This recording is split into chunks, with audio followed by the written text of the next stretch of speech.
Hey kids, this is X-Ray Vision coming to you live from Cuatro Cinco Studios. We've already got a bunch of really cool kids in the chat. We have Corey Costa just finished interviewing OX Coast about his fiat on-ramp, and that just went down. And I think there's 2 or 3 streams right now from other Hexicans kicking off right now. So if you're in our audience, we're honored and we're grateful for you guys hanging out with us. We've got Jen Hex, Samantha, Rags to Riches, some guy named Maddie Allin from Hex Let's Therapy go. Live. Let's go. And of course, It's I'm rebranding to Hexadecimal Therapy Live. Hexadecimal Therapy Live. Yeah. Now I saw that Hexadecimal was on the poll that you just released on Twitter. So Elon tweeted like last night. He said, "I have a fondness for hex." Right. And he was talking about hexadecimal, but now he's going to You learn could about hear hex. all the Hexicans peeing their pants as they read that tweet. Like everyone was just fanboying out, freaking out. We made it. We're here. Red Squirrels. Always I think Red Squirrel just has a script or a bot that is the first in my comments, but it's good to see Well Red done. Squirrel. Yeah, I reached out about a week ago. Thank you so much for taking time. You're a busy dude. You've got a lot of stuff going on, and we're gonna go over here with folks live. Starting off with the game theory gang. So after the very first Vegas, right? This is after the first Vegas conference. You started streaming. Yeah, well, so there was a Vegas meetup that had 369 people, and then like almost a year later, there was the largest Hex meetup of all time was the Hex conference, and that was the second annual Hex conference that we did, and that was the in-person version. And that had 555 people pay for a ticket and show up, and it was really epic. And then right after, like the following week, we started a brand new show on Tuesday nights called Game Theory Gang. And it started off with myself and K4K and David Feeder. And then those two graduated. And now we got Crispy Man and Brissology and Toby One Hexobi. And it's been a blast. Yeah, that brain power is immense. There's so much brain power in that group you guys have going on. So with Crispy Man, he's the most in-depth analytics person you can find in Hex. Like he runs hexfire.io, which stands for Financial Independence Retire Early. But it's also giving you the breakdown of exactly what it is on the blockchain that we're interested in. And so he's kind of like the plan B of Hex, except he only talks about things that are verifiable instead of crazy crack brain theories that don't materialize. Yeah, he sticks to facts. I like that. That's really nice. And so you guys have 70 weeks of that. It's every Wednesday night? Every Tuesday night. Every Tuesday night at 7:30 Central, 5:30 on the West Coast, 8:30 on the East Coast. And if you're in the mountains, who knows? Yeah, in the mountains, just good luck. just leave your notifications 6:30 Mountain Time. The Mountain Time, I'm in Mountain Time, and we get forgotten about everything. No one knows. No one ever knows what time it is Mountain Time. And if you live in Arizona, where they do daylight savings half the year, but not half the year, they're on a whole nother planet in Arizona. So good luck. They do that in Indiana too. Oh, really? Yeah. That's funny. Yeah. So 70 weeks of Game Theory Gang. And what do you think has been, if you were to summarize a couple of the principles or alpha that you guys have taken from studying gang theory for 2 years, basically, or going on 2 years, 1.5 years, what would you say are your biggest takeaways from sitting with these gentlemen? Well, the caveat there is I had the honor of streaming with Wales Only and Kareem for over a year on Tuesday nights before that, and we called that show Quant Gang for quantitative analysis of cryptocurrency. And so, what are the takeaways that I've learned about when it comes to game theory? I would say the number one rule of game theory is the more people that can win, the better. And that's how gambling might be a little bit different than what we're talking about in cryptocurrency, which sometimes feels like gambling, and sometimes people do gamble on things with no long-term vision. But when it comes to, Richard talks about having a smaller piece of a bigger pie and leaving meat on the bone for people in the future. That's part of what the T-share system does, part of what the incentives are for delaying gratification. Game theory is a study of the incentives. So it's used a lot of different ways in a lot of different fields. But when we talk in cryptocurrency, it's looking at how the incentives are programmed onto the blockchain in a way that can make the most number of people win in a positive sum game. Awesome. Yeah, that's a really good way to sum up kind of everything that I think our community is going for, is helping as many people win as possible. Let's take an example of a particular game theory. So one game theory you could say is like, why doesn't Richard rug pull? Like, or why doesn't the OA, like the largest holder of Hex, if they really do hold 95% of the supply, why don't they just dump it on the market? Well, there's a theory, like, right, just like I'll give you another example and then we'll come back to this. So Bitcoin has a theory that like people who catch double spends on the network, that they will tell the truth because they're being paid in Bitcoin. They want Bitcoin to be worth something, so they tell the truth about it. And that's a theory. Nobody thought that would work, but in practice it does, because the incentives are right and the network is good enough at catching people who are lying. So what's the truth engine? What's the game theory behind Hex having such a large supply in a single account holder? Well, it seems like if the amount of liquidity that's available in the system, the amount that Hex could be sold for so that it's not worthless, right? Kind of the same thing as a double spend. Like if the OA sold everything, made the price go down to zero, like then all of the billions of dollars on paper that the OA has would evaporate. And for what? Well, we know at the top of the bull market on day 656 of Hex, when it had its all-time high of 55 cents, there was $32 million worth of liquidity sitting there in the liquidity pool in the smart contract. And so like we also saw Richard had like $32 million of cars and watches and stuff, and his accounts had still never sold a single Hex. And so what that tells me is if he doesn't care at all about watches and cars, but he bought them anyway, not even using any funds in Hex, then why wouldn't he sell those things? Why wouldn't he sell his billions of dollars of Ethereum, billions of dollars of Bitcoin, now hundreds, $700 million worth of USDC? Why wouldn't he sell those first before Hex? Otherwise, because like, why would he want to kill his own baby and like make it so that Hex is worthless? So that's like an important example, I think, of game theory that's like really specialized and nuanced. But does that make sense? Yeah, I appreciate that, because a lot of people come to finance with the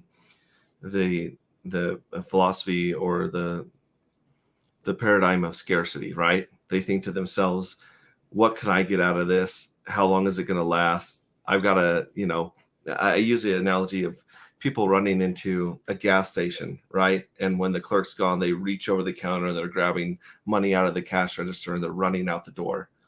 It's like, no, this is your gas station. Okay, like what the hell are you doing?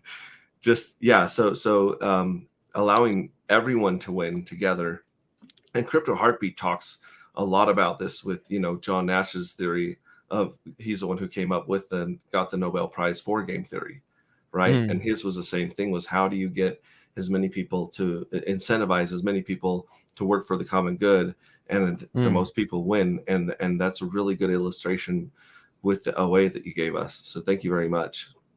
Another example of how like game theory plays out in Hex is that like you've got people who are here to short-term trade, and they get to play with their liquid Hex. Like their yield comes from the price of Hex going up and down.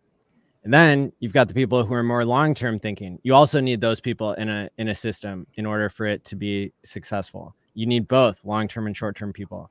And the long-term people help the short-term people win because they lock up their hex so that they can't sell it, even if the price goes up to 55 cents all of a sudden.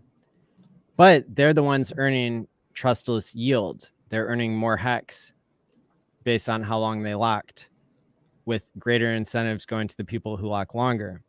And so you've got people playing a short-term game, and their coins are more scarce. There's less competition for people to sell at 55 cents. There's less competition at 30 cents. That's how it gets to 55 cents, is because nobody has any coins left to sell liquid because people have paid their future self by time locking. And so the long-term people can win in the long term if the system continues to succeed, and the short-term people can win more than they would in the short term. Although I know traders often get wrecked. Yeah, that's a really good point. You're the people who are the most invested are going to get rewarded the best. And there is a point where if it hits 55 cents, the people that choose to sell at that price can emergency end stake, but they're leaving all of that and economic energy in the form of penalties to those that kept their word. So another great example. Yeah. You're still giving an opportunity for more people to win than the person that hits the button the fastest or the first person to exit. Right. Yep. We got Vibra Finance here and saying, hey, John J. UK is in the house.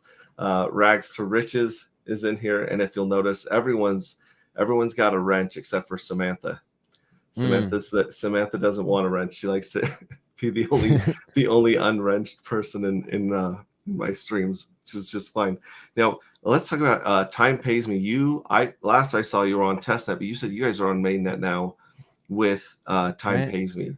How's that journey been like? Because it takes a while to develop code. It takes a while to get it on testnet, see if it's doing what you want it to do. Software is hard, and software connected to money is even harder.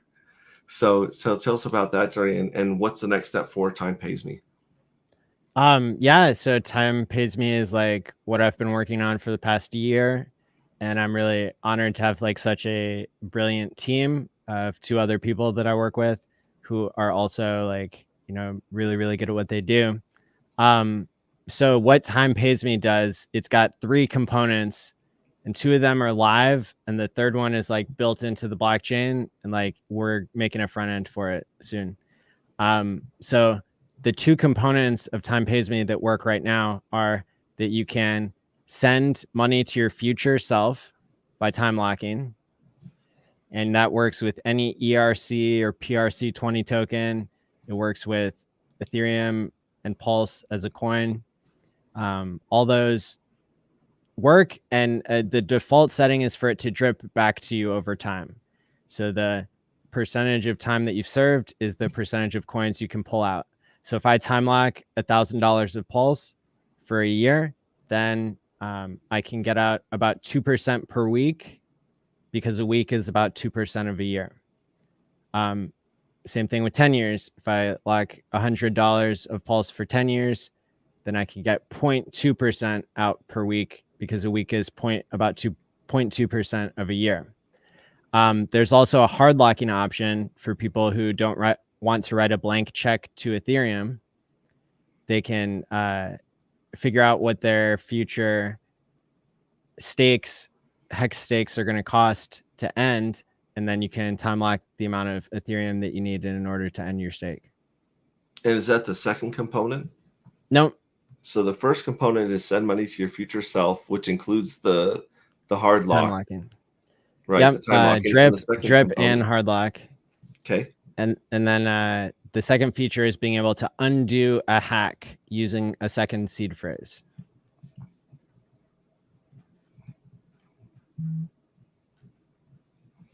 So how does that work?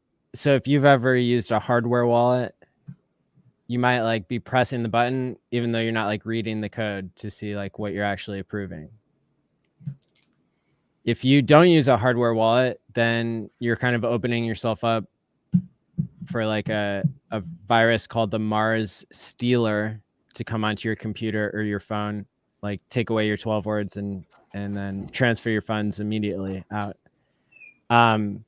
So like whether you generated your seed words on MetaMask or not, you can always put them on a Trezor device.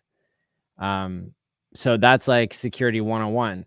Now let's get to like security 401 or 501, right? It's like, all right, you know, I've got my like $10,000 or $100,000 or million or $1 billion worth of crypto here. And I just like, I want to have a fallback. I want to have a safety net in case I click the button on my Trezor and I don't realize what I'm pressing. And then my funds go, you know, are liable to get drained over like a long enough time period. Like over, you know, if a front end gets hijacked, if like somebody hijacks go.hex.com or hedron.pro or whatever front end people are using, you know, that's a vulnerability basically. And if you've got only $100 or $1,000 in, maybe you're not so worried about that. But if you've got your whole life savings plus enough to live off of for the rest of your life in crypto, you might want to like protect it better. And so that's part of why we invented this method where you are issued your own smart contract. And that's called a smart vault. And that's, you get that from timepays.me. And it's just, you click a button and it happens.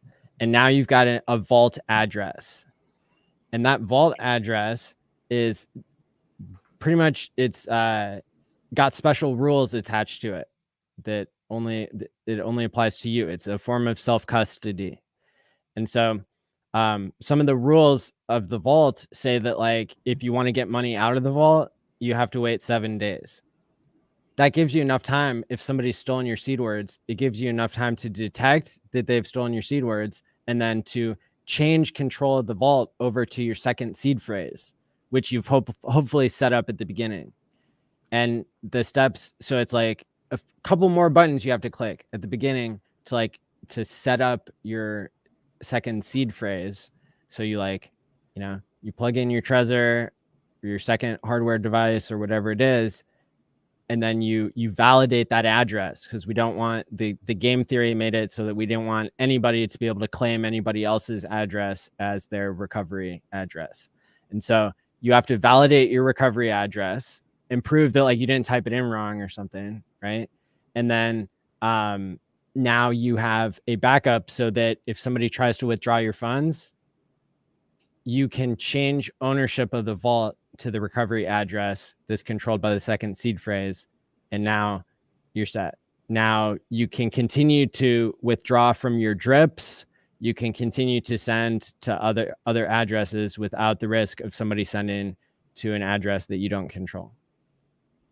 And like you said, you set this up at the beginning. So you have the 2 sets of seed phrases, and then the second is a backup that you would activate. So you'd have to use both seed phrases, where the hacker would only have 1 set of the seed phrases. Correct. Awesome. And then what's the third component? That's behavior locking. Okay. So if I wanted to like change a behavior, like I wanted to lose weight or take more steps in my day, or I wanted to like stream every day for 576 days, like Hexologist or something. That's kind of a bad example. If I wanted to stream for like 90 days in a row, then what I could do is I could time lock any ERC or PRC20 token as a behavior lock. So there's special rules attached to that. It would generate like a 6-number pin. And then I could give that to somebody. It's only going to show it to me once. I could give that to my behavior validator. So maybe my partner or my doctor or the homeless guy at the 7-Eleven who's like always there every day. And then, you know, I'm relying on those behavior validators to like be able to give me that password back once I've changed my behavior. So for example, maybe if I wanted to go running every day, like exercise, then I could like, you know, take a screenshot of my Apple Watch, and then I could share it with whoever my behavior validator is. And then they give me the password back once I've reached my goal. And if anything goes wrong, like maybe the homeless guy, like maybe he gets a home and then he's not outside the 7-Eleven as much, Right. then the fallback is that like your funds become unlocked after a year. Now, so that's kind of the punishment. Like if I don't change my behavior fast enough, I have to wait a whole year. And as you could imagine with like Pulse, if Pulse does like a 10x in a year, then maybe I'm 10x more motivated to like change that behavior so I can like sell the top before it becomes the bottom. And maybe if it's fiat that I've time locked with like DAI or USDC or something, maybe I'm super motivated because like inflation is a real mofo, and they're stealing 20% of my purchasing power every year. So I want to change my behavior in the next month so that I don't have to suffer the horrors of inflation. Wow. So you would need to set this up with basically an accountability partner that's willing to hold the 6-digit PIN and hold you accountable to whatever behavior you're trying to change. That's right. And they don't have to know anything about crypto. They don't have to set up a wallet. They don't have. You're not giving them control of your funds, other than the fact that if they don't give you the password back, then you have to wait a year. And if they have the 6-digit PIN, that doesn't mean that they can actually take your money either. It's just one extra password that you need to get to your money. Yes. And like you said, if they disappear, then at a certain time it's returned to the address anyway. Yes. And you determine that time of that. No, it's always a year. So after a year, it's going to show up either way. And so yeah, all behavior locks don't require the PIN anymore after a year. Okay, cool. That's why the example of 365 days of streaming was not that great, because you were going to get the PIN anyway. You got it. Okay. Thank you for slowing that down and explaining it to me again. Appreciate that. Now you've got everyone's been talking about the screening of the documentary coming out, and who's going to be where and what city for what parties, before parties and after parties. You've got the Pulsechain conference going on in Austin, Texas during this weekend, the 4th and the 5th, online and in person. That's right.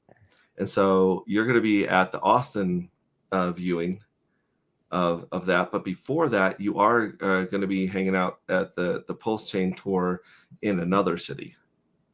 So lots of meetups and in real life experiences happening. The Pulsechain tour, I have nothing to do with it. So I'm going to get to go to an event and I don't have to be planning it and running around like crazy trying to make everything work. I just get to show up and enjoy myself. And so that's going to be this weekend on Saturday up in Chicago. I'm hoping to make it out there for that. So if you're in the area, check it out, pulsechaintour.com. And then no matter where you are in the world, you're probably going to want to see people's reactions to the highest of stakes. You're probably going to want to see the 50 YouTube channels that have signed up to be part of the Pulse conference online. This is the second annual one, and it's going to be August 4th and 5th. We're going to do another 48-hour live stream. So there's going to be people, Hex Tangent has volunteered again to co-host with me when I'm sleeping or whatever. And then there's, like I said, going to be 50 streamers that stream in. And then there's going to be enough space for 100 or 200 people in person in Austin, Texas, at the Westin in downtown Austin. You can sign up at plsaustin.com, and it's going to be a blast. That's a lot going on. That was a lot of information. Adam from Vibra Finance likes the idea of doing a crush meter. He has to crush hard enough on Lindsay in order for her to give the 6-digit PIN back to him. I like that. So that'd be behavioral inside of a relationship. I love it. No, and there's going to be lots of really cool things I think that people could do with the behavior locking. That's something I've been working on for like 6 years. So, well, I remember back in the day, your very first streams, you were talking about when you're doing the clinical work and the experiments with people to try and quit smoking back in the day. And you guys realize that out of all the motivations to get someone to change their behavior, paying them money is very powerful. It's connected right to the dopamine in their brain and the reward center, and so you can actually rewire people's brains or the routes in their brains with money, right? That's right. So also the basis of working. So it's more powerful than people think. Yeah, it gets people to show up to jobs that they really don't like for a really long time. That is powerful, very powerful. Now, do you know who's going to be in person in Austin at the Pulsechain conference? Yeah, so David Feeder, Gamma DevOps, Fashion Coder, Funding, Jim. Those are the 4 off the top of my head that said that they would be there. And yeah, so it's going to be a great time. It's going to be kind of a blend between a meetup and a conference, but the online part's going to feel very conferencey. And so yeah, it'll be a good time. I can't wait. Yeah, and I've agreed to I'll be streaming there. Last time you put me on a killer panel with Kareem, Access Alive, and Gold Key. Nice. And so I literally just sat back and looked like I was part of this insane, panel. And people they went into so many charts and so many predictions. The FOMO was like at 110% after that segment with those guys. So if you could just put me in with another group like that where I can kick back and I look like I'm really smart just by shutting my mouth, that was cruise control for me. I appreciated that very much. But then you opened your mouth with Richard Hart and you definitely crushed it there. So that was great. I appreciate that very much. In fact, the funny thing was my joke about the beard. My beard was exactly the length that I predicted on June. Wow. Sorry, on May 12th. So I actually predicted by the length of my beard when the launch of Pulse was, fortunately and unfortunately, because like I said, I came out. That's bragging rights. Yeah. I went into a sabbatical when the market was around 10 cents. We were all sitting fairly comfortably, and then I came out of my sabbatical and I was like, well, time to get some peanut butter from the store and drink tap water because I'm not selling anything at these prices. Right. Yeah, John J says top drawer cast there, Maddie, and Adam says you're definitely onto something, Maddie. Charities, social workers, nonprofits can all use that concept to help patients quit or stop so many bad things. Keep crushing it. So, and that's great. There's so much going on. Like I said, we're in a streaming bull market if we're not in a price bull market right now.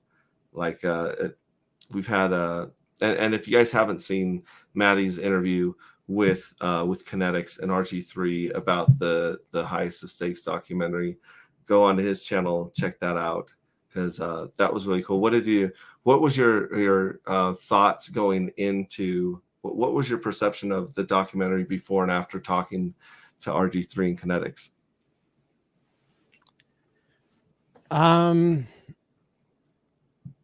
It was like, dang, I wish I got along with these guys better. And then I streamed with them and I was like, all right, cool. We're all good. That's awesome. Yeah. There's so many strong personalities in the amongst the Hexicans that every time I see people beefing on Twitter, I kind of laugh because I know that it's just a matter of time before they're streaming together and hugging and working on a project down the road. And so it's very family-like. You might not always like each other, but you love each other. And the love in this community is very strong. So that'll be really nice. We've got Nariah giving us Romans 10:19 equals eternal life. Thank you very much. He might not actually have a wrench, so we might have to wrench Nariah. Thank you for showing up, Nariah. Other you than guys that, want like you want to see me time lapse some Pulse? Yeah, let's do it. Could do a live demo. Let's do it. To commemorate our stream here. Okay, let's do it. Yeah, and I've just barely started getting back into. I don't know if you remember my scavenger hunt, where I'm trying to promote as many people going to as many different streams as possible. So I used to just give out the word, on my streams, and then as soon as the all 12 showed up, even though they weren't in order, someone was cracking them and it was disappearing immediately, the USDC that I had there. So I thought it would be much tougher than it would to put the words in order, but once you got them, I'm sure there's a script or something some people are using. So we'll get back into that, and I'll be giving you a word to release on your stream. You could give away. I don't know how this would work. You could give away like time locked balls. Yeah, you could do that as well. Right now, people really like the USDC, the liquid USDC. Well, you could give away time locked USDC. And I'm imagining people like immediately going in and investing right now with the price of Pulse and Hex on both chains. It's insanely low. Everything's such an amazing price. We didn't think we'd see these prices again. A lot of people didn't believe we'd see sub penny Hex anywhere. And so, yeah, there's going to be a lot of people that are very happy in the next wave by picking up some stuff. Do you want me to share your screen right here and go for it? Show us? All right. So here you go. So this is Time Pays Me, and this is my test wallet, and I've got like 300,000 Pulse in my wallet that's like in MetaMask, and then I've got 200,000 Pulse in my vault. And so if I want to transfer more Pulse to my vault, maybe I want to put another 100,000 in there, then I would just hit transfer to vault, or I could like send it to this vault address here. And so I click it. You guys can't see it. Pops up in MetaMask. It wants 43 Pulse. So that's like, I think just less than half a penny. And so like doing a cheap transaction there. And then it's going to confirm on the blockchain in just a handful of seconds here. There it goes. And now you can see the balance of my vault went up to 300,000. Now, somebody in the audience, shout out how many years you want me to lock this. The choices are 0 to 55 years. This is a live demonstration. I'll lock 100,000 Pulse, which is how much is that, like $10? Yeah, and real quick, is there a time limit on this? Is 55 the max that you can lock this up for? Or okay, so 55 is the maximum length of time. All right, guys, waiting for someone in chat here to come up with a time amount or amount of. There we go. 7. 7 years. John J. So UK says 7 what years. What year are we on? So that'd be like 2030, right? Mm-hmm. Okay. So I'm gonna come in here. I'm gonna click on the year. I'm gonna click on 2030. I'm gonna do it for July 4th so I can remember what's up. Freedom. And then here's something cool. I can put a label on it, so I can say Hexray Vision stream. And then this is the lock mode is date? Whether or not it drips and whether it just all comes out on that date, correct? This is a drip.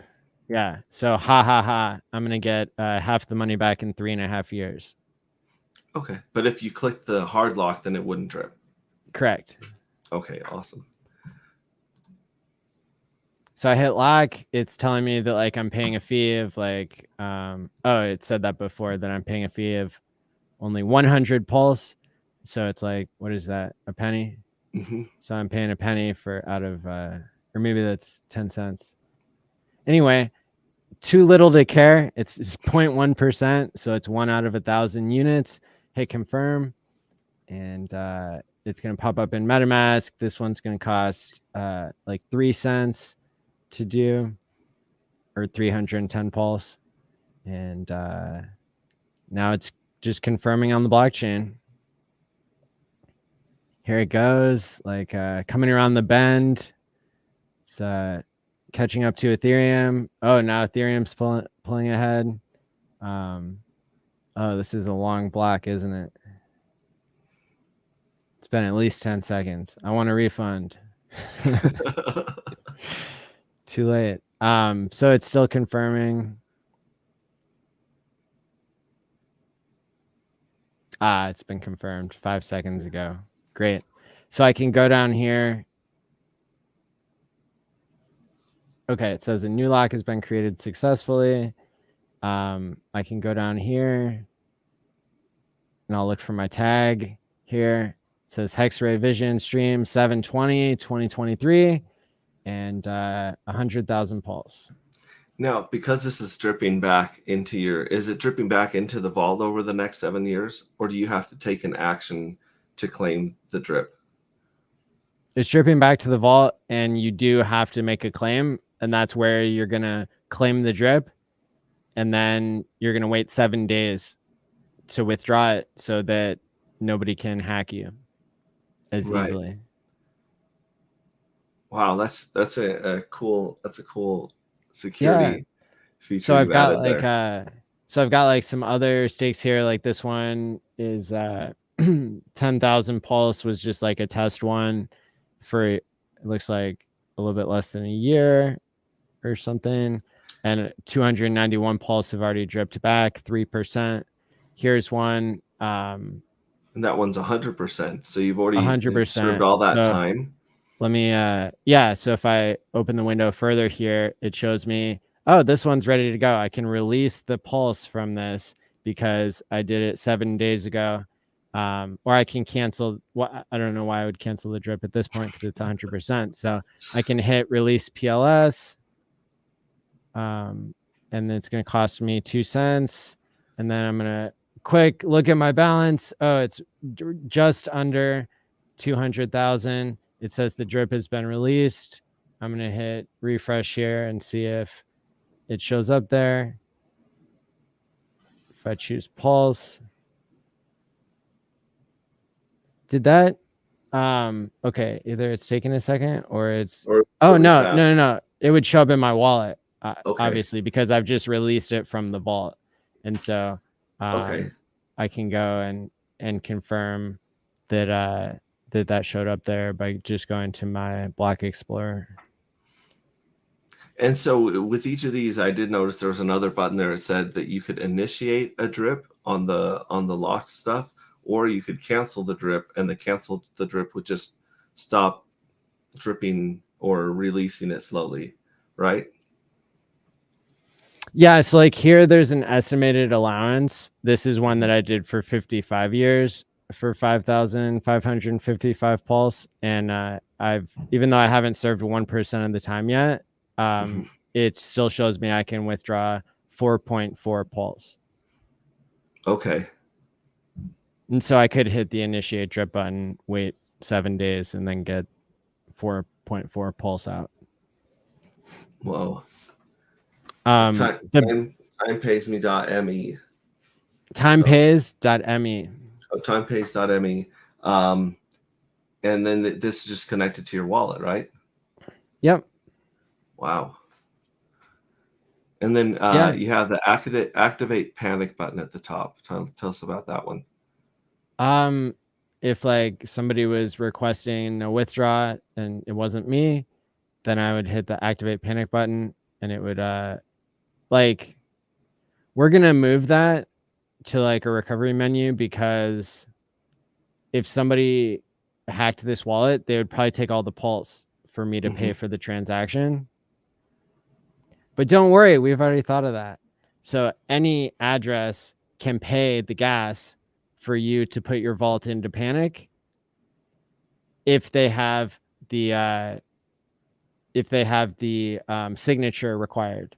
And so there's a menu here for recovery signature, and if I were to sign, if I click this button for no gas, no fee at all, I can get a string of numbers and letters that would allow me to put the vault into panic no matter what address I'm paying the gas from.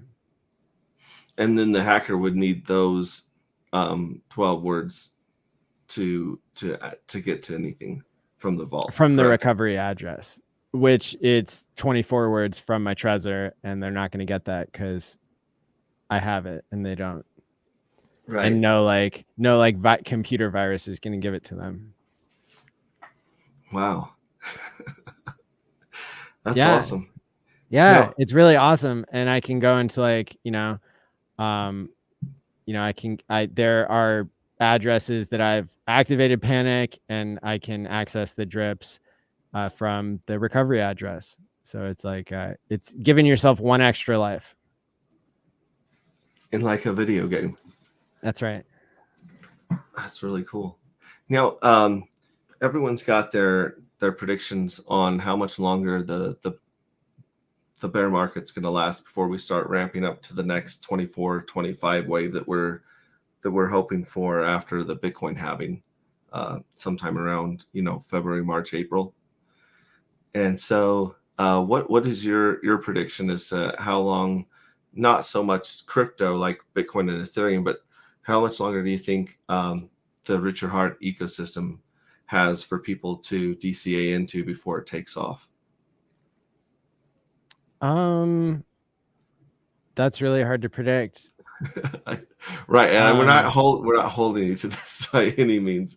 Yeah, that's not really how I'm thinking of it, I would say, because like for me, all my bets have been like long term, and so if somebody's thinking that way, they probably still need to like do more long term thinking. In terms of like people who have already made stakes for like 15 years and they have their staking ladder and everything, like for me, what I'm doing is like I've kind of got an idea of what my hex is worth to me, and so the stuff that came out on a yearly basis. So if I don't need to sell that for living expenses, then I'm going to hold on to it until it reaches a higher price. But if it doesn't reach that higher price, then I'm going to start time locking some of it. Right, like, so there's lots of strategies you can put on top of each other, and for me right now, I'm afraid of the bull market because I know that I would sell a lot of because like the majority of my pulse is not time locked yet. And so I'm actively like making plans to figure out like how can I get at least half of my pulse locked for a year. And I'm trying to think about like, well, how does that compare to like validating? Do I want to, which path do I want to go down? Same thing with Pulse X. I have a bag of Pulse X. I've like doubled the amount that I sacrificed for. So I've spent the last 2 months like accumulating my position. And now I'm asking myself, like, how long do I want to time lock to where, like, let's say I locked all my pulse for a year. Well, I'd be getting back 2% of it every week. So like, that's plenty, because that's basically saying in 10 weeks, I could still sell 20%. Do you think we're going to be at the height of the bull market in 10 weeks? Probably not. But even if we were, I could save myself from myself. I could protect 80% of my bag. And even if we were at the peak of the bull market in 10 weeks from now, which like the last bull market took 10 weeks to fire up, and then it took, a couple months to like bleed out, and then you'd still be selling at prices that are like really high. So that's kind of how I'm thinking about the next bull market. Nice. Well, and you learn something valuable every bull market, something you didn't know. Even if you think you've figured out when to take profit and when to DCA in, every bull market or every wave teaches you a new lesson, right? Yeah. What are you thinking? What's your prediction? I'm going with the same, about a month delay. So when we see Bitcoin and Ethereum jumping up, we'll have probably about a month for some of that money to start spilling into the altcoins, the smaller coins.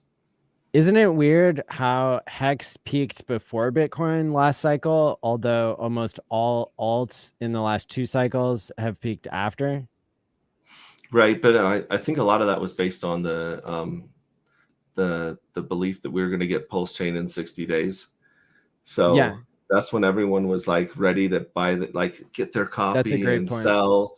And so that's a great point. The we have sacrifice and we have our own strange ecosystem here that's really dependent upon development and news, and there's so many things coming out on Pulsechain that we are hoping to have at launch that we don't have yet, like liquid loans, Tetra, and some of the other things that are still rolling out. And so it'll be really interesting to see how our ecosystem and how our price reacts to a lot of the advancements and developments in our own community that, you know, the rest of crypto really doesn't have.